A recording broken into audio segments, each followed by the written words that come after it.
था तो मैं मैप नहीं पढ़ता था, हाँ। मैपिंग नहीं करता था, और बच्चे आज भी नहीं पढ़ते हैं क्योंकि मैं ऑलरेडी एक प्लेटफॉर्म है यूपी प्लस लूसेंट, लूसेंट को मैंने 7 साल सर इग्नोर किया, हाँ 6 साल इग्नोर किया है, बट लास्ट के 2 साल में मुझे, मैंने सोचा इतनी प्यारी बुक मैंने 6 साल तक क्यों अवॉइड की थी, लूसेंट, अच्छा यही। कि मतलब मुझे ये लगता था कि बेटा प्री नहीं रुकना चाहिए तुम्हारा, तो उसके लिए मैंने घट्टा चक्र तो करता भी था, करता ही था, साथ मैंने यूथ कंपटीशन की जो बुक आती है पिछले पॉलिटी के लिए, आपको स्टार्ट करना है तो 9, 10, 11 के एनसीईआरटी जरूर पढ़ना है। क्या बोल रहे थे, मीडियम, मेरा मीडियम इंग्लिश था मेरा, ठीक है। मैंने करंट अफेयर के लिए सिर्फ और सिर्फ जय हो स्टडी मैगजीन थी उसी को रेफर किया है। अलग ही है, क्योंकि मैं सच बता रहा हूँ, लोगों के लिए होगा कि एसडीएम नहीं बने, बट फॉर मी कलेक्टर से बड़ा हो गया ये। सच बात। इवेंट आया कि मुझे 2024 में अपनी नौकरी को लीव विदाउट पे लेना पड़ा। अब जो व्यक्ति 50-60 हज़ार रुपये कमा रहा हो, उसके जीवन में एकदम से अभाव आ जाए, तो 2024 में मैंने नौकरी को मतलब लीव विदाउट पे ले लिया। बताइए भैया कि पेपर 5 और 6 आपने कहाँ से पढ़ा था? पेपर 5-6 के लिए IAS PCS पाठशाला। नमस्कार, आप सभी का बहुत बहुत आपका स्वागत है, अभिनंदन है। यूपी पीसीएस 2024 के रिजल्ट आने के बाद लगातार टॉपर्स के इंटरव्यू की सीरीज में हम लोग एक नाम लगातार जोड़ रहे हैं, और आज इस फहरिस्त में एक और नाम जुड़ रहा है। अभिषेक सिंह जी हमारे साथ हैं, जो कि ARTO पे इनकी 5वीं रैंक है, और यूपी पीसीएस में आपने बहुत शानदार सफलता हासिल की है। सबसे पहले तो आपका बहुत स्वागत है, आपको बहुत बधाइयाँ। बहुत बहुत धन्यवाद आपका। आप तो बहुत दूर से चल के आए हैं यहाँ पे, आज हाँ। आयोग आए थे, काम था आपको। नोएडा से आया हूँ मैं आज सुबह ही। नोएडा से हैं, नोएडा हाँ। से आप DSP रैंक 1 भी नोएडा से ही शायद आपके यहाँ के हैं। अच्छा, नाम क्या है? देखिए नाम तो मुझे नहीं याद है, लेकिन आप एक बात आपको बता लो, इंटरव्यू शुरू होने से पहले, इनकी कहानी ऐसी कहानी है, शायद ही ऐसे किसी की कहानी होगी।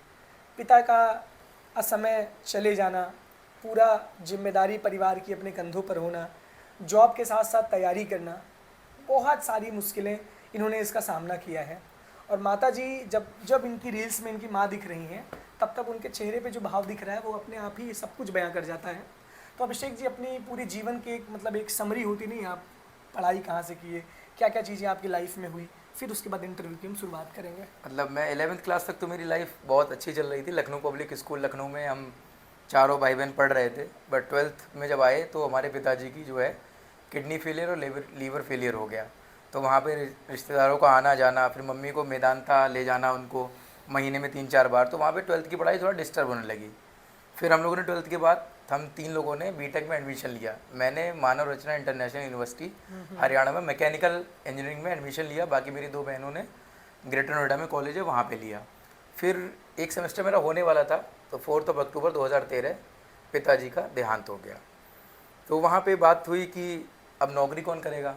तो मैं आपको सत्य बता रहा हूँ, जब वहाँ पे जो अंत्येष्टि होती है ना, वहीं पे मैं रेत पे बैठ गया था। बदायूं जिले में कचला एक एरिया है जहाँ पे गंगा मैया का घाट है, तो वहीं बैठ गया। और वहीं पता नहीं क्या दैवी माया हुई कि अचानक से मेरे दिमाग में आया कि मम्मी मैं नौकरी करूँगा वहीं, मतलब वो वहाँ पे चीज़ें चल रही हैं, और कि आप करोगी तो ये बाकी तीनों बच्चे जो है, मतलब आप जानते हो ना, अगर मदर भी नौकरी करने लगे तो फिर 4 बच्चे हैं और चारों अगर एक भी खराब निकल आया, सही से परवरिश नहीं हुई, तो फिर पूरा घर तहस नहस हो जाता है। तो फिर मैंने फिर वहाँ पे पिताजी की जगह 9 दिसंबर 2013 को नौकरी ज्वाइन करी एग्रीकल्चर डिपार्टमेंट में एज अ जूनियर क्लर्क। और फिर मैं और मेरे पिताजी का एक सपना था कि अपनी बहनों को तुमको इंजीनियरिंग करानी है, बाकी तुम्हारे लिए खेती वेती खरीद दी है, आराम से ट्रैक्टर वैक्टर चला के खेती करना, बट मेरी बहनें जो हैं उनको इंजीनियर तुमको बनाना है इंजीनियर। तो वही सपना लेके 2017 में उनकी इंजीनियरिंग पूरी हुई। और मैंने वहाँ पे मैं आपको बता दूँ कि बहुत लोग कहते हैं कि यार पढ़ाई मेरी ऐसी नहीं है वैसी नहीं है, मैंने उसी समय पे महात्मा ज्योतिबा फूले रोहिलखंड यूनिवर्सिटी बरेली में डिस्टेंस से BA किया 58% के साथ सेकंड डिवीज़न में, और साल में एक बार एग्ज़ाम देने जाता था मैं। और अगर रूसो पूछा है तो मैं कार्ल मार्क्स लिख के आता था, क्योंकि नौकरी के दौरान पढ़ाई हो नहीं पाती थी, तो लिख के क्या हो, तो वही सब उल्टा सीधा कॉपी भर के आओ, और जैसे जैसे पास हो गया। जब 2017-18 में मेरी बहनें हो गई, तो मैंने कहा अब मैंने तुम्हें पढ़ा दिया है, अब तुम मुझे पढ़ाओ। तो वहाँ से फिर एक जर्नी स्टार्ट हुई धीरे धीरे UPSC की तरफ। 2017 में क्या हुआ, मेरा UP PCS मैंने बहुत मेहनत करी, 5 नंबर से प्री रुक गया। तो मुझे लगा यार अब तो मतलब UPSC भी करना चाहिए, कि मतलब नौकरी के साथ में और पढ़ाई नहीं हुई, और यहाँ पे PCS में 5 नंबर से रह गए। तो फिर मैंने UP PCS देना ही छोड़ दिया। मेरी मूर्खता देखिए कि फॉर्म डाले नहीं डाले, एडमिट कार्ड निकाला नहीं निकाला, दिया नहीं दिया। तो मेरे लाइफ में हरेंद्र नाथ मिश्रा जी आए, मैं सब हर जगह उनका नाम ले रहा हूँ, क्योंकि उस व्यक्ति के बिना शायद आज मैं इस मुकाम तक नहीं पहुँचता।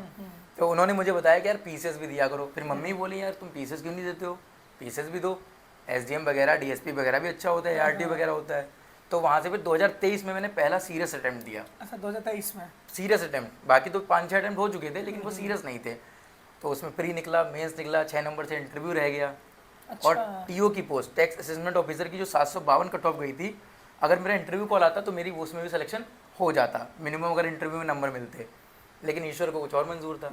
उनको था कि आरटीओ बनना है और यूपी में टॉप रैंक लानी है। आरटीओ के लिए तो बहुत मारा मारी थी एक तरीके से, अब आप ऐसा बता रहे हो, मुझे तो ऐसा, क्योंकि सबकी दूसरी तीसरी प्रेफरेंस एआरटीओ ही थी। हाँ मैंने सुना है इंटरव्यू, मॉक इंटरव्यूज में कई सालों में सुना कि दूसरी प्रेफरेंस एआरटीओ, एआरटीओ डीएसपी से पहले एआरटीओ, डीएसपी से पहले एआरटीओ, एसडीएम फिर एआरटीओ बहुत लोगों की। तो उसके बाद फिर क्या हुआ 24 में आपने प्रीलिम्स फिर 24 में मेरे साथ कुछ जानते हैं ना, जो ऑफिस में होते हैं तो बहुत सारी चीज़ें होती हैं, कुछ चीज़ें आपके हित में होती हैं, कुछ आपके अहित होती हैं कुछ चीज़ें। तो वहाँ पे कुछ ऐसे सिनेरियो बने, मेरी मम्मी की भी तबीयत थोड़ा ठीक नहीं रह रही थी, स्वास्थ्य भी खराब था, और उसमें मेरे साथ भी ऑफिस में कुछ चीज़ें ठीक नहीं हो रही। तो मैंने सोचा यार चलो यार मम्मी की थोड़ी देखभाल करेंगे, 10-12 साल हो गए हैं, मम्मी को टाइम नहीं दे पा रहे, हम लखनऊ में हैं, वो नोएडा में रहती हैं, और बहन की शादी भी करी थी तो मैं उसमें सम्मिलित नहीं हो पाया था, मतलब तैयारियों में। अच्छा मेरा मेंस चल रहा था, उन तीनों लोगों ने खुद ही पूरी शादी करी है, कोई सपोर्ट नहीं, किसी रिश्तेदार किसी घर परिवार वाले का कोई सपोर्ट नहीं। मेरी 2 बहनें, मेरी मम्मी। मैं रोता था फ़ोन करके कि मम्मी ये तो मेरा फ़र्ज़ था, पिता की जगह ये तो मेरा फ़र्ज़ था ना कि मैं सारे दायित्व निभाऊँ, मैं सारी शॉपिंग करूँ, मैं शादी की वो करूँ। तो मम्मी कहती थी तुम्हारा मेंस है, तुम अभी वहीं रहो, तुमको आने की ज़रूरत नहीं, हम तीनों सब संभाल लेंगे। तो वहाँ शादी हुई। फिर ऐसा मोमेंट आया कि मुझे 2024 में अपनी नौकरी को लीव विदाउट पे लेना पड़ा। अब जो व्यक्ति 50-60 हज़ार रुपये कमा रहा हो, उसके जीवन में एकदम से अभाव आ जाए, तो 2024 में मैंने नौकरी को मतलब लीव विदाउट पे ले लिया। और अभी नवंबर में जाके मैंने ईश्वर का नाम लेके, कुछ परिस्थितियाँ और उत्पन्न हुई जहाँ पे मेरे सामने सिर्फ एक रास्ता था, रिज़ाइन करो। तो मैंने 2025 में 18 नवंबर को रिज़ाइन कर दिया। अरे नौकरी रिजाइन कर दिया आपने? लोग कहते, मेरे फ्रेंड कहते थे यार, और 2-3 फ्रेंड को पता था, और मेरी जो बहन की शादी हो गई उसको भी नहीं पता था। मैंने कहा किसी को बताओगे तो जानते हो आप सरकारी नौकरी यूपी में, कि भाई किसी को बता दिया तो भाई गाली देंगे कि तुमको शर्म नहीं आ रही, सरकारी नौकरी यहाँ मिल नहीं रही है, तुम कर नहीं रहे हो। तो किसी को नहीं बताया, सिर्फ 4 लोगों में था बस कि नौकरी छोड़ दी है। और दोस्त एक और भैया को पता था जो जिनका नाम लिया है, तो वो एक बार बोले अब क्या करोगे? मैंने कहा ओला चलाएंगे। मैंने कहा डीलक्स हमारे पास है अपनी गाड़ी, एवरेज 50-55 का देती है, सच में लिटरली यही 50-55 का एवरेज देती है, आराम से डीलक्स चलाएंगे, लेकिन अब अपने सपने के लिए करेंगे। अब मुझे करना है, 8 साल हो गए हैं नौकरी के साथ करते करते करते करते, लेकिन अब खुद को प्रूव करना है कि अपने बच्चों को क्या जवाब दूंगा मैं। मेरा एक मोटिवेशन ये था कि यार जब मेरे बच्चे होंगे, शादी अभी हुई नहीं? जब मेरे बच्चे होंगे तो पूछेंगे पिताजी तुमने क्या किया, तुम्हें तो पापा की नौकरी मिल गई थी, तो मैं उनको क्या बोलूँगा। तो ये था, तो बस नौकरी छोड़ी। पर ईश्वर की ऐसी, भाई कहानी लिखने वाला जब ईश्वर है तो आप कहानी के हीरो बनोगे, अंत में जीतोगे। और वही जीत है कि आज मैं आप सबके सामने, सौभाग्य है कि आप मेरा इंटरव्यू ले रहे हैं, मैं सबको अपने जीवन का अनुभव दे रहा हूँ। ये मतलब एक तरीके से नौकरी, सरकारी नौकरी को छोड़ देना, आज के समय में कोई किसी को छोटी मोटी नौकरी मिल जाए वो कभी जीवन में छोड़ेगा नहीं। 12 साल पुरानी बीए किए हुए 58% से क्या भविष्य होता। तो वही बात कुछ है, नहीं। मतलब कैसे आपने नौकरी छोड़ने का क्या संयोग बना आपका? मतलब हो जाता ना, कार्यालय वगैरह में थोड़ा सा सपोर्ट सिस्टम नहीं हो पाता है, चीज़ें नहीं हो पाती हैं, कुछ तो को अच्छा फ्रस्ट्रेट हो गया था एकदम से वहाँ से? फ्रस्ट्रेट हो गया था। मतलब मेरे सामने ये था कि या तो तुमको वापस जाना है कार्यालय, या तुमको सपना छोड़ना पड़ेगा, ये था, 2 चीज़ें थी। कॉन्फिडेंट था कि लेकिन मेरा ये कॉन्फिडेंस था कि कुछ भी हो जाए, मैं ओला चलाऊंगा, मैं खेती करूंगा, मैं कॉपी चेक करके पढ़ाऊंगा, बट मैं अब जाऊंगा नहीं। अब मुझे अपने सपने के लिए लड़ना है, अब मुझे कुछ करके दिखाना है।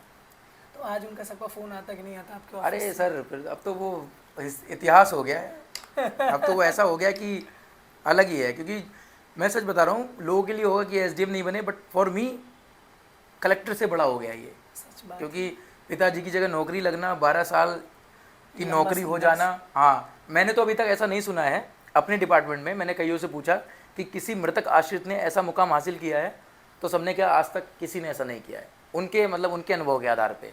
तो ये मेरे लिए अचीवमेंट है। वो मतलब बहुत लोगों ने हासिल किया होगा, लेकिन नौकरी से रिजाइन देकर फिर आप? हाँ, फिर तो कॉपी वॉपी चेक करते, इधर उधर चाय पानी का खर्चा चलाते थे, और राधा रानी की, भोलेनाथ की ऐसी कृपा हुई कि आज आरटीओ अच्छा, बन अब बैठे ये हैं। सवाल यहाँ से होता है कि मतलब एक अच्छी जर्नी थी आपकी, बहुत मतलब प्रेरणा स्रोत है आप हैं बहुत लोगों के। लेकिन अच्छा ये बताइए, तैयारी की शुरुआत कहाँ से की आपने? कोचिंग किया था कि नहीं किया था? मतलब तैयारी की शुरुआत भी मेरी बड़ी खतरनाक टाइप की हुई थी। मतलब मेरा जो ऑफिस था लखनऊ सीतापुर, जानते हो, लखनऊ सीतापुर के बीच में 100 किलोमीटर का डिस्टेंस था। तो मैं सुबह 2-2.5 घंटे मुझे पहुंचने में लगते थे, डेली अप डाउन था, और 2.5 घंटा आने में लगता था, और कभी कभी रात के 2 बज जाते थे। लेकिन जुनून ऐसा चढ़ा था कि अगर रात में 2:30 बजे आए तो 2 घंटे पढ़ना है। हाँ, हाँ, और बस में जा रहे हैं तो पढ़ना है। तो घटना चक्र पढ़ पढ़ के 2017 में पहला अटैम्प्ट था, 5 नंबर से रह गया था। बट उस समय कोई हरेंद्र नाथ मिश्रा नहीं आया कि बेटा पीसीएस कर लिया है, 5 नंबर से रह गया है, एक बार और ट्राई मार दो तो तुम्हारा कहीं ना कहीं हो जाएगा।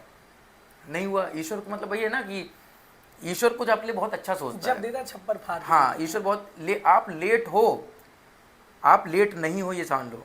आपको लगता है कि आप लेट हो, बट आप लेट नहीं हो। आपके लिए कुछ ऐसा लिखा जा रहा है जो अकल्पनीय होगा, अविश्वसनीय होगा, जिसका आप कुछ सोच नहीं सकते हो, और मैं हूँ उसका एग्जाम्पल आपके सामने। सबसे बड़ी बात यह है कि इन्होंने जॉब के साथ तैयारी की है, बस में जाके पढ़ना, वहाँ से नौकरी से आना, रात में उसके बाद पढ़ना 2 घंटे।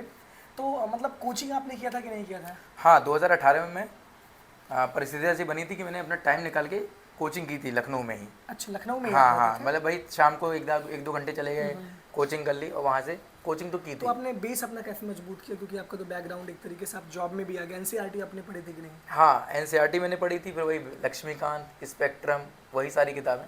वो मतलब एक डिटेल आप बताइए, जैसे प्रीलिम्स किसी को निकालना, अगर प्रीलिम्स क्या क्रैक करना है किसी बच्ची को, 2026 का दिसंबर में प्रीलिम्स आने वाला है, तो उसके लिए क्या स्ट्रैटेजी होनी चाहिए बच्चे? जैसे करंट अफेयर के लिए मैं मतलब यहाँ पे कोई कोचिंग का फाउंडेशन तो है नहीं, मीडियम कौन सा है? मतलब सबका नाम ले सकते हैं, ऐसा कुछ हाँ, है कोई नहीं, दिक्कत नहीं, मतलब सबका जेन्युइन नाम। जो आपने मैंने फॉलो किया है। है, बहुत सारे लोग लेते हैं, उसमें लीजिए बच्चों के लिए। हाँ, तो आप क्या बोल रहे थे? मीडियम, मेरा मीडियम इंग्लिश था मेरा। ठीक है, मैंने करंट अफेयर के लिए सिर्फ और सिर्फ जय हो स्टडी मैगजीन थी, उसी को रेफर किया है, सिर्फ वही पढ़ा है सिर्फ आपने? वही, जय हो स्टडी मैगजीन। जो उत्कर्ष द्विवेदी साहब है ना अपने, हाँ। उन्हीं की मैगजीन। ठीक है, वहाँ परीक्षा खबरी आती थी, 23 में भी वही, 24 में भी वही, उसी बेस्ट से है वो। पर्याप्त हो जाता है। वो मैंने मंथली पढ़ी, लास्ट में उनका रामायण वीडियो आता है, वो मैंने पढ़ा, और फिर वही घटनासार और आई दृष्टि, मतलब हाँ घटना सार भी पढ़ते थे आप? हाँ, मैंने मतलब ईयरली वाली मैं दोनों पढ़ता था, घटनासार और आई दृष्टि, बट मंथली मैंने सिर्फ और सिर्फ जय हो जय हो स्टडी वाला। मैगजीन वो रेफर करी थी, बेस्ट मैगजीन है। न्यूज़पेपर नहीं पढ़ते थे? न्यूज़पेपर मैंने नहीं पढ़ा, ठीक है। सीरियसली बताऊँ,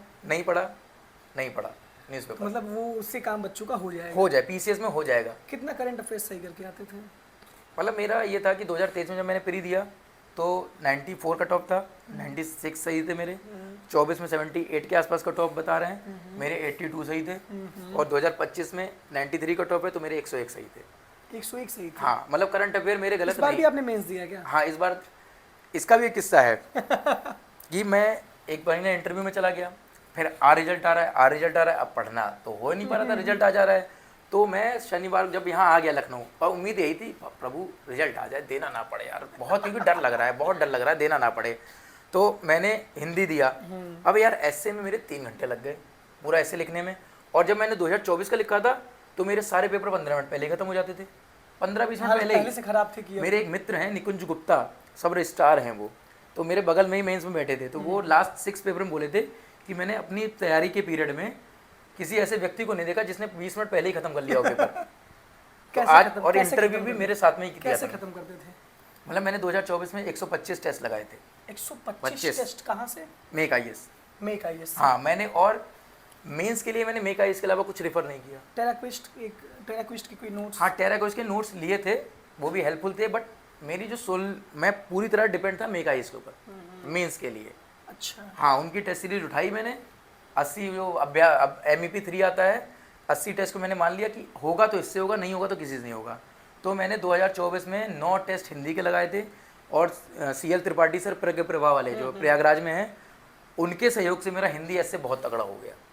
जो मैंने हिंदी ऐसे मेरा 2023 में लैग कर रहा था, इस बार तो मतलब 2024 में मेरे शायद 110 या 115 हिंदी में है, और 100 के आसपास ऐसे में है, just because of Pragya Prabha CL Tripathi sir, उनके सानिध्य में। और मेक आईएएस की मेंस के लिए मैंने मेक आईएएस के टेस्ट लेके 125, और मतलब आप प्रैक्टिस करो। अच्छा, अभी एक एस्पिरेंट टेराक्विस्ट के नोट्स के बारे में बता रहे थे, उसके विषय में आपने कुछ पढ़ा है? हाँ, मैंने टेराक्वेस्ट भी ली थी 2024 उसमें में। क्या बेनिफिट रहता है ज़्यादा? मतलब उन्होंने क्या किया है कि 2025 में जो मैंने ली थी, तो उन्होंने 2 पेपर 2 किताबों में ही पूरा निचोड़ दिया। अच्छा। हाँ, पहला बुकलेट है हिंदी ऐसे पेपर 1 2, बाकी में 3 4 5 6। तो अगर, और ये नहीं है कि आप बिगिनिंग कर रहे हो तब उसको रेफर करो, आपने चीज़ें अच्छे खासे कवर कर ली हैं, नोट्स बना लिए हैं, अपने नोट्स बना लिए हैं, फिर वो आपके लिए ब्रह्मास्त्र है। टेरा क्वेस्ट, हाँ, मैं टू बी ऑनेस्ट एसए का मैंने टेरा क्वेस्ट किया था लास्ट टाइम। जो कुछ एक राजू नाम की स्टोरी है, राजू लड़का होता है, स्कूल में होता है, तो जब ये ऐसे आया कि लिटरेचर एंड ह्यूमन वैल्यूज़, तो वो जो एनेक्डोट था मैंने टेरा क्वेस्ट से ही लिखा। हाँ। फिर एक कोई शायर हैं, तो उनकी एक लाइन थी कि वो सुबह कभी तो आएगी, तो एक ऐसे आया था उसमें स्टार्टअप के ऊपर, तो मैंने कंक्लूजन ही उसी लाइन से किया था कि एज सेड बाय दिस, मतलब राइटर, कि वो सुबह कभी तो आएगी, मतलब हमारा देश जब स्टार्टअप में नंबर 1 होगा तो वो सुबह कभी तो आएगी। तो इससे मैंने टेरा क्वेस्ट में काफ़ी हेल्प मिली। अच्छा, जैसे किसी बच्चे को प्रीलिम्स निकालना, उसकी स्ट्रेटेजी आप करंट हाँ, अफेयर्स आप वहाँ से करंट अफेयर बता दिया। पॉलिटी के लिए आपको स्टार्ट करना है तो 9 10 11 के एनसीईआरटी जरूर पढ़ना है, ठीक है। क्योंकि यार उससे बेसिक अंडरस्टैंडिंग होती है कि जुडिशरी क्या होती है, सोशलिज्म क्या होता है। फिर लक्ष्मीकांत पढ़ लो। और फिर तीसरा मैंने जो किया कि मेक आईएएस की ही अभ्यास टेस्ट सीरीज आती है, 85 टेस्ट होते हैं उसमें जीएस के, 15 करंट सीसेट के, और बाकी फुल लेंथ होते हैं। तो लगभग 100 के आसपास टेस्ट प्रीलिम्स के होते हैं। अरे इतने ज़्यादा टेस्ट! मैंने सर 120 लगाए थे प्रीलिम्स में भी, 120 टेस्ट। मतलब ये था कि मेरी तैयारी का आधार ही टेस्ट सीरीज बन गया था। हाँ, तो मेक आईएएस का शेड्यूल उठाया, टेस्ट 1 फलाना टॉपिक, एनसीईआरटी से उसी दिन पढ़ा, लक्ष्मीकांत से उसी दिन पढ़ा, और घटना चक्र उठाई, उसी से वो टॉपिक पढ़े, और रात में 8 बजे वो टेस्ट लगाता था। तो ऑनलाइन होता था? ऑनलाइन होता था वो ऑनलाइन होता था। फिर मैं उसको OMR पे करता था, और इसी तरह मैंने 120 टेस्ट लगाए, सारे टेस्ट का नोट्स बनाया, उनको रिवाइज किया अच्छे से, और मेरे 101 सही हुए इस बार 225 2025 में। उसके बाद और क्या करें? उसके बाद सेम वही हिस्ट्री के लिए आप क्या करो, एंशिएंट मिडीवल के लिए मुझे लगता है कि लूसेंट के ऊपर भरोसा कर लो। बेस्ट किताब है लूसेंट और घटना चक्र। अगर इससे आया तो आपको आएगा, नहीं आया तो किसी को नहीं आएगा। हाँ, और नहीं आया आपको तो समझ लो उससे कट ऑफ डिसाइड नहीं होगी। बट मैं जानता हूँ कि घटना चक्र और लूसेंट आपने पढ़ ली, उसी से ही आएगा। मॉडर्न के लिए आप स्पेक्ट्रम करो, स्पेक्ट्रम प्लस घटना चक्र प्लस लूसेंट। लूसेंट को मैंने 7 साल सर इग्नोर किया। हाँ, 6 साल इग्नोर किया है, बट लास्ट के 2 साल में मैंने सोचा इतनी प्यारी बुक मैंने 6 साल तक क्यों अवॉइड की थी। लूसेंट, अच्छा यहीं से सवाल उठता है, लूसेंट में क्या क्या पढ़े? लूसेंट में आप साइंस के ऊपर पूरी तरह से डिपेंड हो सकते हो, पूरा एकदम साइंस, और प्लस एंशिएंट, मिडीवल और मॉडर्न, ये 4 सब्जेक्ट के लिए लूसेंट रामबाण है। अच्छा, हाँ, रामबाण। इन्वायरमेंट मतलब मैं इन्वायरमेंट तो नहीं पढ़ा था, बट मैंने हिस्ट्री और प्लस आपका ये साइंस, ये रेफर बहुत ज़्यादा किया था। लूसेंट से ही पढ़ा? लूसेंट से ही पढ़ा, हाँ, क्योंकि मेरी साइंस कमज़ोर थी। साइंस कैसे पढ़े? साइंस वही घटना चक्र लूसेंट, बस कोई एनसीईआरटी नहीं, कोई कुछ नहीं, साइंस और घटना चक्र लूसेंट। तो उसका फिजिक्स केमिस्ट्री मैथ तीनों पढ़े हैं? मतलब फिजिक्स केमिस्ट्री बायो? हाँ, बायो पे ज़्यादा फोकस था, फिजिक्स पे कुछ आई चैप्टर हो गया है ना, और भी कुछ टेक्निकल चैप्टर हैं, और केमिस्ट्री में मेटल हो गए, और एसिड वगैरह होते हैं, एसिड बेसिस सॉल्ट होते हैं, है ना, जो और जो एक्सप्लोजिव्स होते हैं, वो ये चीज़ें कवर कर लेते हैं। मतलब साइंस के लिए और एंशिएंट मिडीवल के लिए you can totally rely on Lucent and घटना चक्र। ओके। ज्योग्राफी के लिए क्या करें? ज्योग्राफी में बताता हूँ आपको। जब मेरा इससे पहले रुकता था तो मैं मैप नहीं पढ़ता था। हाँ। मैपिंग नहीं करता था, और बच्चे आज भी नहीं पढ़ते हैं, क्योंकि मैं ऑलरेडी एक प्लेटफॉर्म है यूपी PCS 1, उसमें मेंटोर हूँ पिछले 1.5 साल से। PCS 1 में आप मेंटोर हैं, उनका पूरा मेंस का जो है मैं ही संभालता हूँ, लाइव सेशन लेता हूँ और कॉपी चेक करता हूँ वहाँ पे। तो वहाँ उन्होंने मुझे बहुत सपोर्ट किया भाई, जब मैंने नौकरी वोकरी छोड़ दी तो चाय पानी का वहीं से ही बन जाता था। और वो प्लेटफॉर्म बहुत शानदार है। हाँ, वो भी बहुत सारे बच्चे यहाँ से सजेस्ट हाँ, करते हैं। बहुत सारे लोग सेलेक्ट हुए हैं इस बार, SDM DSP बने हुए हैं। तो क्या बात चल रही थी हमारी? मतलब ज्योग्राफी के लिए? हाँ, ज्योग्राफी के लिए मैप नहीं पढ़ता था मैं। तो मेरे एक फ्रेंड थे लखनऊ में, तो उनका क्या था कि अभिषेक ये बताओ ये नदी कहाँ पे है, भैया ये नहीं पता, ये झरना कहाँ पे है, भैया मुझे नहीं पता। और मेरा प्री भी रुक जाता था 23 से पहले। फिर मैंने कहा अभिषेक, जिसे दुनिया नहीं पढ़ती है तुम उसे पढ़ो। दुनिया किसे नहीं पढ़ती है? Ancient medieval map. इसका लॉजिक बताता हूँ आपको। आप एंशिएंट मिडीवल छोड़ के चले गए, आपने मॉडर्न के ऊपर की, मॉडर्न कर लेंगे, एवरेज 8 क्वेश्चन आते हैं, ठीक है। अब आप मॉडर्न सिर्फ पढ़ के गए तो आपका स्कोप कितना है? 8 क्वेश्चन का, 16 तो आपके खत्म। आप वो पढ़ के ही नहीं गए तो 16 तो स्कोप ही नहीं है आपका। तो आप में, और आपका बुरा दिन हुआ तो उस 8 में से आप कितने करोगे? 5। 5 25 में से कितने सही हुए आपके? 5। अब आपने एंशिएंट मिडीवल जो दुनिया नहीं पढ़ती उसमें कमांड बना लिया आपने। आपका स्कोप कितना है? 20 हो गया। 25 क्वेश्चन का है। 25 क्वेश्चन आप अटेम्प्ट करने की स्थिति में हो गए। दिन खराब हुआ, 5-10 गलत हो गए, कितना बना आपका? 15। कहाँ बनना था? कितना? 5। कहाँ बना? 15। 10 नंबर ऊपर, 10 क्वेश्चन ऊपर, कट ऑफ से आप बाहर ऊपर। मैप में सेम वही। मैपिंग को सर मैंने ऐसा कर लिया है, अतिशयोक्ति नहीं है, 190 में से 160 कंट्री मुझे आज कैपिटल रटी है। ये कैसे रटी है? मैं आपको पूरा अफ्रीका यहीं बैठे बैठे रटवा दूंगा। रटवाइए कुछ ऐसे, कि मतलब Morocco, Algeria, Libya, Egypt, Sudan, Mauritania, Mali की बुमाको, मौरितानिया की नोआकशॉट, वेस्टर्न सहारा, फिर इथोपिया की अस्मारा, फिर तंजानिया की दोदोमा, फिर सोमालिया का मोगादिशु। मतलब अभी तो मैं क्योंकि अभी 4-5 दिन से पूरा थोड़ा सेलिब्रेशन में जा रहा है, अदरवाइज मैं आपको बैठे बैठे सारे कॉन्टिनेंट यहीं बिना एटलस के, सारी कैपिटल, सारी कंट्री, सारे हिल, सारी नदियाँ, सारे लेक यहीं करवा दूंगा। कैसे वो किए थे आप? और मैं आपको इंश्योर कर रहा हूँ कि जो प्रश्न मैप का क्वेश्चन पेपर का सबसे टफ होगा वो आपके लिए केक वॉक होगा उस पेपर का। और अगर आपके ऐसे 5 सवाल भी आ गए तो आप कट ऑफ से ऊपर। आप कट ऑफ से ऊपर। तो कैसे मैप तैयार किए थे भाई? सर मैप का ये था, शून्य आईएएस की एक शून्य आईएएस है। बाकी बहुत बड़े बड़े प्लेटफॉर्म पे मैपिंग पढ़ाई जा रही है, बहुत लोग फेमस हैं, बट शून्य आईएएस एक प्लेटफॉर्म है, बहुत अच्छा प्लेटफॉर्म है। उसके यूट्यूब पे है। 31 वीडियो पढ़े हैं 2022 के। 31 वीडियो 2022 के शून्य आईएएस पे मैप के पढ़े हैं। वर्ल्ड मैपिंग के 18 हैं और इंडियन के 10 हैं। इंडियन के वो बंदे ने इस इतना गजब पढ़ाया है कि वो पढ़ाता नहीं है, आपको उसी क्लास में रटवा जाएगा। अच्छा। वो व्यक्ति जो वो टीचर हैं, तो उसके मतलब उसको लेके एटलस साथ लेके पढ़े उसको? मतलब उनका जैसे बच्चे आजकल क्या करते हैं, कैसे पढ़ते हैं, एटलस ले ली, ठीक है, मैं गाइड किया हूँ ना, बता रहा हूँ। इथोपिया, अच्छा ठीक है, अच्छा ये नदी हो गई, ये झरना हो गया, अच्छा ये वो तंजानिया हो गई। भाई दिमाग है हमारा, इसको आप जितना ऑर्डरली लोगे ना, अब ये जैसे हमारा जगह है फैली फूली होगी तो हमको चीज़ें याद नहीं देंगी। अगर एक जगह कपड़े रखे हो, एक जगह बुक रखी हो, तो हमारे दिमाग को मैच कर जाए कि हाँ भाई ये अच्छा है। उस बंदे ने कैसे पढ़ाया है, एक क्लास ली है पूरा पॉलिटिकल, उसमें आपको रटवा दिया है पूरा साउथ अमेरिका।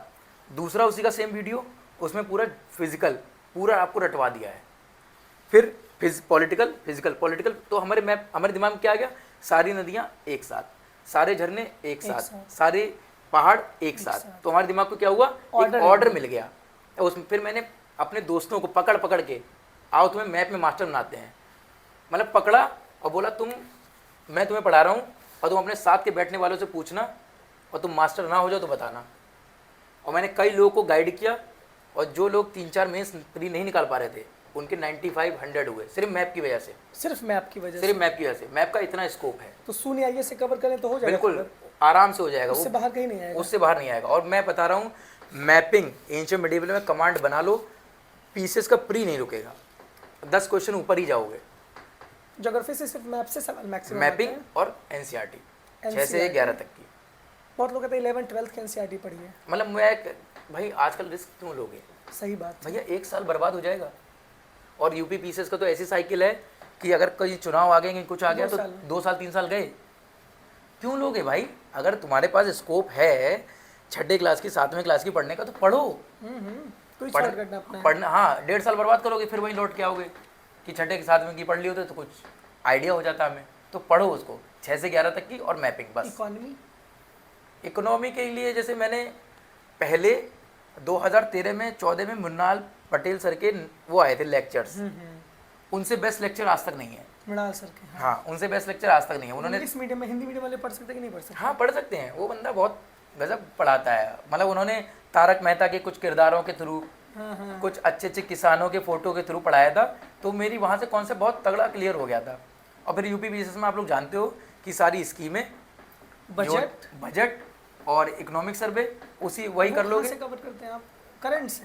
हाँ करंट से, वही आई दृष्टि और ये अपने जयरो स्टडी मैगजीन हो गई, ठीक वहीं से चीजें। और आप साइंस तो लूसेंट के लिए पूरा अप्लाई किया। एनवायरनमेंट के लिए आप परीक्षा वाणी पढ़ सकते हो। जैसे मैं इंग्लिश मीडियम हूँ, इंग्लिश मीडियम को बता रहा हूँ, PMFIS is the best book.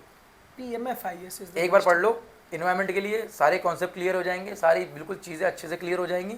और हिंदी मीडियम के लिए परीक्षा वाणी जो आती है वो पढ़ लो, उससे हो जाएगा। अभी आपने ये सारी चीज़ें बता दी कि कौन कौन से बुक सारी चीज़ें हैं, तो बच्चे प्रीलिम्स की स्ट्रैटेजी क्या होनी चाहिए, घटना चक्र कितना सॉल्व करें, PYQ क्या सॉल्व करें, जो आपने किया वो बताइए। हाँ, मैंने किया कि मतलब मुझे ये लगता था कि बेटा प्री नहीं रुकना चाहिए तुम्हारा, तो उसके लिए मैंने घटना चक्र तो करता भी था, करता ही था, साथ मैंने यूथ कंपटीशन की जो बुक आती है पिछले 1990 की, वो मैंने ईयर वाइज भी लगाए थे। अच्छा, ईयर डबल मेहनत की थी कि नुकसान तो कुछ हो नहीं रहा है, कोई नुकसान हो रहा है क्या, नॉलेज बढ़ी तो रिपीट ही तो हो रहा है सब क्वेश्चन, तो जितना ज़्यादा रिपीट करोगे उतना ज़्यादा चीज़ें आपकी तैयार होंगी। और सब वही आता है, खिलजी कहाँ से गया, वही 5 पंच प्रयाग जो है ना, रुद्रप्रयाग और ये वाले प्रयाग, वही लेटर मुगल्स, वही मराठा के बाद वाले, सब रिपीटेड है। तो इतना अच्छे से रट लो। और मैं एक बात फिर बताऊँ अपने अनुभव के आधार पर, जो मैंने पढ़ाया है, चाहे UPSC देख लो चाहे UP PCS देख लो, जितना पेपर में आपको आता है कट ऑफ उतनी ही जाती है। सही बात कट आप फेल क्यों होते हो, क्योंकि जितना आपको आता है वो गलत कराते हो। वो गलत कराते हैं। आप आज जाना UPSC के पेपर उठाना, UP PCS के पेपर उठाना और करना, और कट ऑफ उस साल की चेक करना, उससे 10 क्वेश्चन ऊपर आपको आते हैं, बट आप वही गलत करके आते हो। अरे मेरे फ्रेंड मैं बता रहा हूँ आर्टिकल 21 गलत करके आ रहे हैं, जीवन जीने का अधिकार, जीवन जीने का अधिकार, ओजोन किस उसमें है वो गलत करके आ रहे हैं। कौन अब से आप मंडल अब में आप अगर ये गलत करके आ रहे हो तो आप पाप करके आ रहे हो। बेसिक सवाल है ये सारे। वो बेसिक सवाल है भाई। UP PCS का मैंने एक फंडा पकड़ा है, आपको इजी तो सारे सही करने हैं, इजी सारे सही करने हैं। उसमें आपने एक गलत किया, आप 1 लाख लोगों से बाहर हो गए, 1 लाख लोगों से पीछे हो गए। और आपने अगर नए सवाल सही कर दिए तो आप 1 लाख लोगों से आगे हो गए। तो आपको जो PYQ हैं वो रट लेने हैं, वो तो मतलब आपके सही ही होने हैं। एक भी गलत हुआ और आप फिर आपका 2 महीना उसी में जाएगा कि होगा कि नहीं होगा। हाँ, कमांड बनाओ उस पर, PYQ पे, और मैपिंग में कमांड बना लो, इतनी तगड़ी कर लो कि तुमसे पूछे कि भाई यहाँ तंजानिया की कितनी माँ, तो तंजानिया की 2 माँ कैपिटल। ये ट्रिक है मेरी, ऐसे ही करके याद किया है। और बताइए कुछ ट्रिक। जैसे सोमालिया, तो मेरी एक फ्रेंड है, उसकी फ्रेंड थी दिशु, हाँ, तो उससे बनाया कि मोगादिशु। अब अदरवाइज मत लीजिएगा, जैसे एक है वो सियरा लियोने, एक्ट्रेस है फेमस, तो वो फ्री हैं, मतलब वो भाई स्वतंत्र हैं। सियरा लियोने जो एक्ट्रेस है वो फ्री है, कुछ भी करे, तो free town, Sierra लियोने free town. तो ऐसे करके मैंने ट्रिक्स बनाना शुरू किया और चीज़ें याद होना शुरू हो गई। मतलब शून्य आइए से कवर कर ले मैप तो पूरा अच्छे से और एक बात और सुनो, ट्रिक लगाओ, ये मत सोचो गाली है गलौज है क्या नहीं है। आज अधिकारी बन जाओगे, बाहर में गई गाली गलौज तुम्हारा हो गया है, बस तुम ये सोचोगे गाली नहीं अच्छी नहीं होती, हम ट्रिक नहीं बना पाते हैं, फेल हो जाओगे, और फिर लास्ट में आगे गाली गलौज वाले ट्रिक बनानी पड़ेगी भाई। हाँ, जो अगर गाली गलौज में भी आपकी रटना पड़ता है PCS में, भाई पड़ेगा रटना पड़ेगा। हाँ, जैसे मॉरिटानिया की कैपिटल, तो विराट कोहली शॉट मारता है तो रट लिया, मॉरिटानिया है नॉक शॉट, ये याद हो गया। तो ऐसे करके मतलब ट्रिक बना के पढ़ो। जैसे एक और मतलब कॉमेडी वाली चीज़ कि यार वो दस्ते लूट और दस्ते कबीर याद नहीं हो रहा मुझे, बड़ा परेशानी आ रही, क्योंकि ये आता है। अब उस समय इजराइल और ईरान का चल रहा था युद्ध, तो मैंने कहा क्या लगाया जाए, मैंने कहा इजराइल ने इतनी मिसाइलें मारी ईरान में कि उसके दस्त हो गए, दस्त हो गए। अब याद हो गया दस्ते लुट और दस्ते कबीर ईरान, मैं आज तक कभी नहीं भूला। जैसे पंच प्रयाग, भाई 2023 में गलत हो गया मेरा, ठीक है, 2024 में शायद गलत हो गया, अब 25 में सोचो यार कैसे सही होगा ये पंच प्रयाग, ये तो बहुत बेसिक क्वेश्चन है। हाँ, फिर मैंने एक ट्रिक लगाया, मैंने कहा विष्णु का पर्यायवाची धौली, तो विष्णु प्रयाग में धौली गंगा अलकनंदा, अच्छा। हो गया।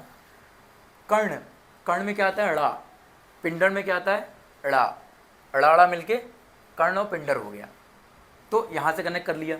और नंद प्रयाग में नंदाकिनी हो गई, और रुद्रप्रयाग की वाइफ का नाम क्या है मंदाकिनी। 5 प्रयाग याद हो गए, गलत नहीं हुआ, 25 में शायद आया हो, लेकिन हाँ ये याद नहीं हुआ। अब जैसे एक बार यूट्यूब पे यही कि क्रोनोलॉजी में लगाओ या कौन सी कहाँ मिलती है। अब एक सवाल आता है लेटर मुगल्स वाला, तो कहीं यूट्यूब पे मैंने एक ट्रिक देख ली थी, वो मेरा 2 बार गलत हो गया लेटर मुगल्स। मैंने कहा ये तो बहुत ईजी है, अगर ये गलत हो गया तो बाहर प्रीलिम से।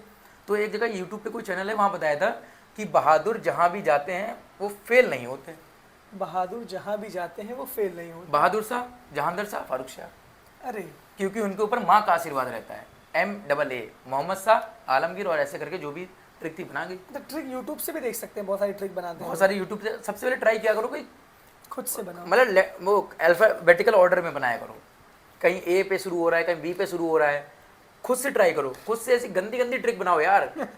मेन मकसद तुम्हारा अधिकारी बनने का है, पीसीएस अधिकारी। अब वो तुम किसी भी तरह अपने से तो कर रहे हो, किसी दूसरे को तो नहीं बता रहे हो ना। सही बात है। अपने से कर लो, बन गए अधिकारी, खत्म हो गया काम। और मेरे भी जितने फ्रेंड सेलेक्ट हुए हैं उनका भी यही फंडा रहा है कि ट्रिक बनाओ, क्योंकि रिपीटेड क्वेश्चन आते हैं और वो गलत हो गए तो फिर आप बाहर हो लिस्ट से। ये आपके लिए इम्पोर्टेंट ज़्यादा है। बहुत अच्छा, ज़्यादा। बच्चे गलतियाँ क्या करते हैं यूपी पीसीएस में? आप तो एक टीचर भी हैं, मेंटोर भी हैं आप, तो बच्चे यूपी पीसीएस की तैयारी करते समय गलतियाँ क्या करते हैं प्रीलिम्स और मेंस के टाइम में? हाँ, जैसे जो लोग बहुत फेल हो रहे हैं मल्टीपल प्रीलिम्स, आज भी मेरे पास इंस्टाग्राम पे बहुत मैसेज आते हैं। सबसे पहले एग्ज़ाम ख़त्म हुआ, प्रीलिम्स का रिजल्ट आया, फेल हो गए, नहीं हुआ, घटना चक्र उठा ली। घटना चक्र वो दवा है जो आपको बॉर्डर पे ले जाएगी और बॉर्डर पे छोड़ देगी आपको, और फिर आप कहोगे यार घटना चक्र ने तो मतलब बॉर्डर पहुंचा दिया। आपका विश्वास और आगे घटना चक्र पे, लेकिन वो आपको बॉर्डर क्रॉस नहीं कराएगी, है ना। बॉर्डर क्रॉस आपको स्टैंडर्ड किताबें पढ़ कराएंगी, स्टैंडर्ड किताब ही हाँ। कराएगी। घटना चक्र आपको चेरी ऑन द केक है, कि वो चेरी नहीं लगी तो केक मज़ा नहीं आएगा, लेकिन इंपॉर्टेंट क्या है, केक है। Standard book. हाँ, स्टैंडर्ड बुक पढ़ो, लास्ट का 2 महीना बचे, घटना चक्र को रगड़ दो, घटना चक्र और लूसेंट खूब पढ़ डालो, खूब पढ़ डालो। लेकिन अगर आपने अभी से घटना चक्र उठा ली तो समस्या आएंगी, क्योंकि मेरा ये मानना है, मैंने अपने जो स्टूडेंट हैं, अपने जो फ्रेंड हैं, उनको ये बताया कि देखो यूपी पीसीएस का कोई भरोसा नहीं है, कब वो फैक्चुअल कर दे जैसे 2024, और कब वो इजी पूछे जैसे 2025। आप मान लो घटना चक्र पढ़ रहे हो, आपने फैक्ट पे कमांड बना ली, ये वो रट लिया आपने, ठीक है। अब यूपी पीसीएस का 2026 में आ गया, कॉन्सेप्ट पूछेंगे, आप तो फेल हो गए। अब आपने कॉन्सेप्ट बढ़िया पढ़ लिया कि नहीं यार हम कॉन्सेप्ट पे बिल्कुल पकड़ बनाएंगे, फैक्ट आपने ध्यान नहीं दिए। यूपी पीसीएस ने बोला अच्छा ऐसा है 2026 में फैक्ट पूछते हैं, लाओ, आप फिर बाहर। तो और आपने दोनों चीज़ें कर ली, फैक्ट और कॉन्सेप्ट पे दोनों काम कर लिया, तो फिर नहीं निकलेगा। कैसा भी पेपर आ जाए, कुछ भी पेपर आ जाए, मार्च से उठा के ले आए, तुम्हारा सिलेक्शन नहीं रुकेगा। अच्छा, करंट अफेयर्स कितने साल पहले का पढ़ना चाहिए, कितने दिन कितने महीने पहले का? जैसे 12 महीने, मतलब जैसे दिसंबर में है तो नवंबर, मतलब पूरा नवंबर से, नवंबर से नवंबर, क्योंकि अक्टूबर में एग्जाम होता है, नवंबर से पढ़ो, नवंबर से पूरा। और एक ही मैगजीन पढ़ो बस, बहुत ज़्यादा मत भागो। मैं जय हो स्टडी बार बार कह रहा हूँ, बेस्ट बुक है। बाइलिंगुअल भी है, बाइलिंगुअल आती है सर, अब बाइलिंगुअल भी निकालते हैं, बट मेरा इंग्लिश मीडियम है, बट वो इतनी ऑथेंटिक थी कि मुझे हिंदी में करना पड़ा। हाँ, हिंदी में वो जाना पड़ा, क्योंकि मेरे पास ऑप्शन नहीं था कोई। मुझे था यार जय हो स्टडी मतलब मेरे लिए बेस्ट है। अब पेड मिलती है कि फ्री मिलती है? वो फ्री है उनकी।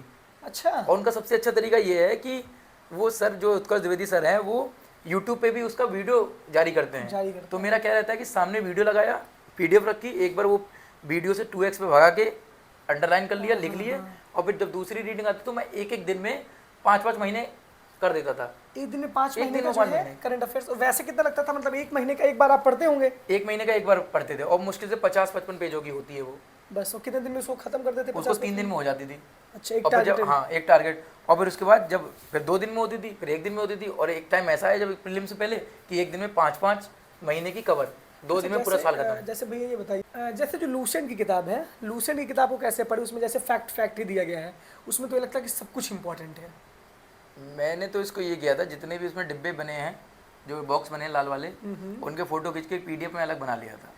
अच्छा। हाँ, फोटो सब डब्बों की खींच ली, मिडीवल और एंशिएंट की, और उसको एक PDF में करके और उसको बार बार रिवाइज करता था। और मेरा ये हमेशा से रहा है कि जो मैं भूल रहा हूँ उसको नोट जरूर करना है।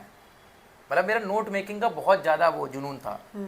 मैंने अपने मेंस के भी नोट्स 3 लेवल पे बनाए थे। एक तो 2 पेजों में पहले एक टॉपिक का आता है, और फिर मैंने वो स्टिकी नोट्स में सारे नोट्स, मतलब स्टिकी नोट्स में पूरे 1 से लेकर 6 तक सारे पेपर बन डाले। उसका PDF भेज देंगे हमको? हाँ बिल्कुल भेज दूंगा मैं, मेरे पास तो टाइम में घर में पड़ा टेलीग्राम हुआ चैनल इलाहाबाद यूनिवर्सिटी एक्सप्रेस पे आपको मिल जाएगा, जिसका लिंक कमेंट बॉक्स में हाँ, नीचे पिंड है। मतलब मैंने GS पेपर 2 का 178 स्टिकी नोट्स में पूरा GS 2 कवर कर दिया था 2 घंटे में रिवाइज।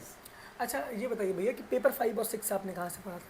पेपर 5-6 के लिए IAS PCS पाठशाला, IAS PCS पाठशाला बेस्ट मटेरियल है उनका पेपर 5-6 के लिए। मतलब इतना बढ़िया अच्छा उन्होंने डेटा दिया है इतना अच्छे से, introduction, conclusion, case studies, example की आपको और कहीं जाने की ज़रूरत नहीं है।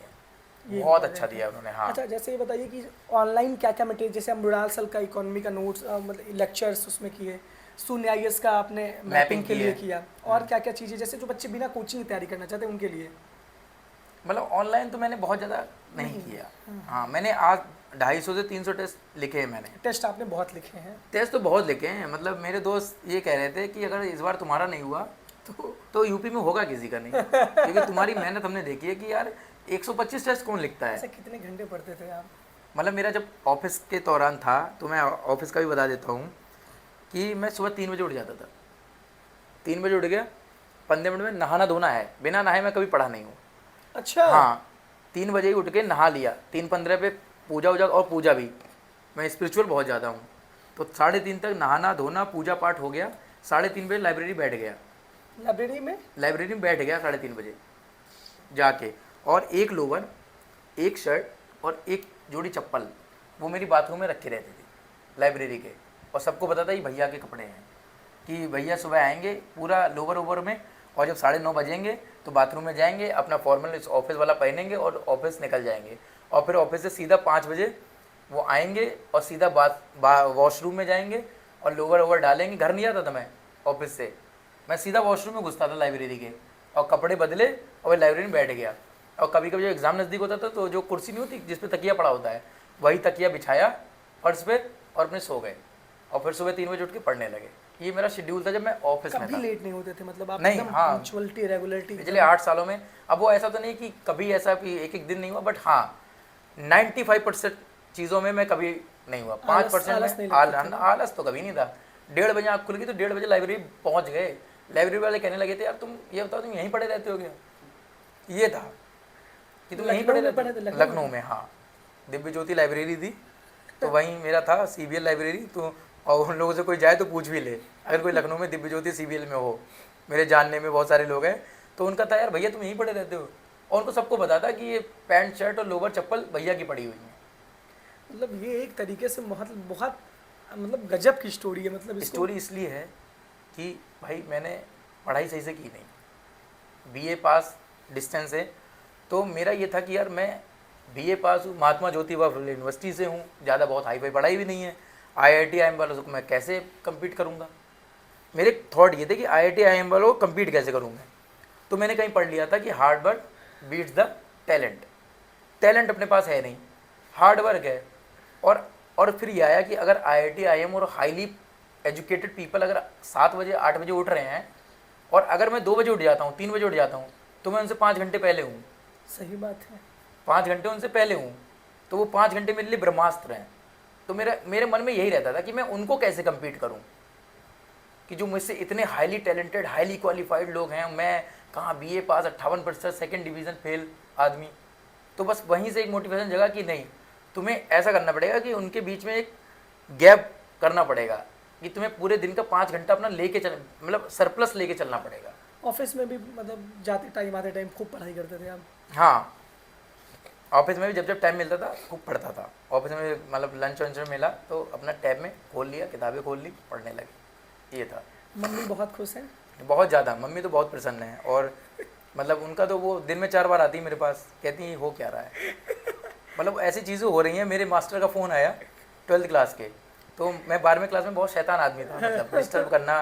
पिताजी ने बहुत मारा मुझे 12वीं क्लास में जाके थप्पड़ मारते थे। हाँ, तो मास्टर मेरे से कह रहे हैं कि ये बताओ यार अभिषेक कि तुमने कर कैसे दिया। कह रहे तुम 36 से 63 कैसे हो गए, बिल्कुल मतलब हालत बदल दी तुमने। कह रहे यार तुम्हारा ऐसा लग रहा है कि मैं आईसीयू में एडमिट हूँ और तुमने मुझे आईसीयू से बाहर खड़ा कर दिया है बिल्कुल। कि एक मेरी सीनियर है अंजलि जी, वो एसडीएम है सिदौली में, एक आईएएस है, एक आईपीएस है उसी स्कूल के ही। तो कह रहे थे उनका तो पता था कि वो बनेंगे, क्योंकि वो टैलेंटेड लोग थे, और लिटरली वो लोग जो थे वो फर्स्ट आते थे स्कूल में। कह रहे थे तुम कहाँ से आ गए यार, तुमने किस लेवल की मेहनत कर डाली। तो मैंने कहा सर बस यही था, जुनून था कि पिताजी की नौकरी है, इस नौकरी में नहीं रहना है, क्लर्क नहीं रहना है, कुछ तो करना है। तो आज वो हो गया उसकी जुनून के आधार पर। चलिए बहुत बहुत ढेर सारी बधाइयाँ आपको। अभिषेक भैया का हम एक और इंटरव्यू लेंगे। अभी तो आप नोएडा जाओगे, लखनऊ जाओगे, जहाँ भी। अपने सवालों को आप कमेंट बॉक्स में देखिए कि मेंटोर भी हैं, ये बहुत हाँ। लाखों बच्चों को मेंटोरशिप भी करते हैं। अगर आपके सवाल आएंगे ना तो हम और नए नए सवालों को इस पर पूछ सकेंगे इनसे। फिर प्रयागराज आएंगे, हो सकता है हम भी लखनऊ 1-2-3-4 दिन बाद जाएं, तो इनसे वहाँ जरूर मिलेंगे। हाँ, अभी तो तो आप तब तक कमेंट बॉक्स में मैसेज करिए और सवालों को पूछिए, तो वही सवाल उठा के फिर से इंटरव्यू हाँ, करेंगे। मेंस पे हम लोग भैया के साथ में एक डिटेल में एक चर्चा डिटेल में करेंगे। डिस्कस करेंगे, गूगल मीट पे भी हाँ। बुला लेंगे, जिसमें भी उसकी पक्का, रिकॉर्डिंग पक्का, कर लेंगे, पक्का। उसमें पूरा नोट्स कैसे बनाए, कैसे क्या करें, पूरा हम उसको बताएंगे। तो तब तक जुड़े रहिए अभिनव द्विवेदी के साथ और इलाहाबाद मिनिस्ट्री एक्सप्रेस के साथ। Thank you.